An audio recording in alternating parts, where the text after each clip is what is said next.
আজকে বিকেল, বিকেল আমি চলে গেছিলাম রিয়ার বাড়িতে। কারণ হঠাৎ করে শুনলাম যে আজকে রিয়ার ছুটি আছে। তো ওইজন্য চলে গেছিলাম ওর সাথে আড্ডা দিতে ওর বাড়িতে। যদিও ওর বাড়িটা আমার বাড়ির মাত্র ২ টো বাড়ির পরে। তো সেক্ষেত্রে তো আমরা অনেক ছোটোবেলাকার বন্ধু আর আমরা পাড়ারই মেয়ে।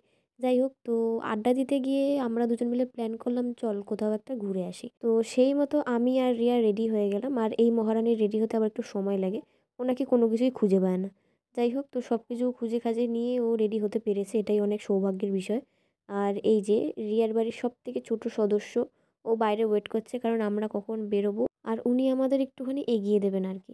তো ফাইনালি রিয়া সব কিছু করে বেরোতে পেরেছে।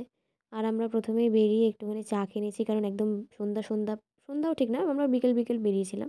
তো বেরোনোর আরেকটা আমার উদ্দেশ্য ছিল, কারণ হচ্ছে কি আমি বহু যুগ আগে আমি একখানা জিন্স নিয়েছিলাম আমাদের ওপারে সাগরিকা থেকে।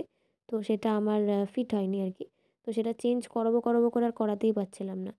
তবে আমি একটু টেনশানেই ছিলাম কারণ আমি এই জিন্সটা কিনেছিলাম প্রায় জুন জুলাই মাস নাগাদ হবে। তো সেই নিয়ে একটু চাপেই ছিলাম যে আদৌ এরা চেঞ্জ করে দেবে কি না।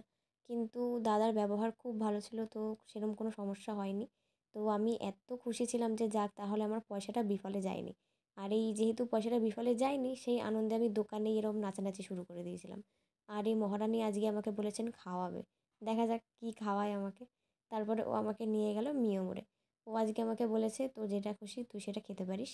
তারপরে মিয়োমোরে ঢোকার পরে আমি আর রিয়া ডিসাইডই করতে পারছিলাম না যে আমরা নেবোটা কী। ও তো শুধু তাকিয়েই আছে, ও ভাবছে যে কী নেওয়া যায় কী নেওয়া যায়। তো ফাইনালি এবার নেওয়া হয়ে গেছে আমাদের জিনিসপত্র।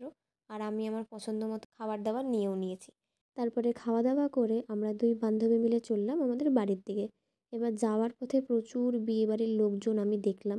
কারণ এবারে আমার প্রচণ্ড দুঃখ, কারণ আমি একটাও বিয়েবাড়ি পাইনি।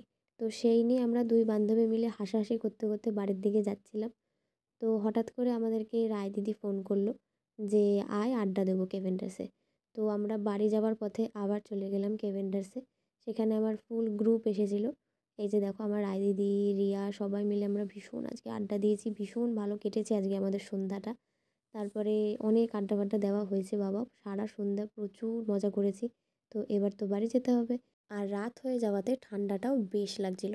তবে যতই শীত পড়ুক আমি এই শীতকালটা সবসময় এনজয় করি কারণ আমার শীতকাল ভীষণ প্রিয়। তো আজকের মতো এইটুকুই। আবার দেখা হবে নেক্সট ভিডিওতে। টাটা।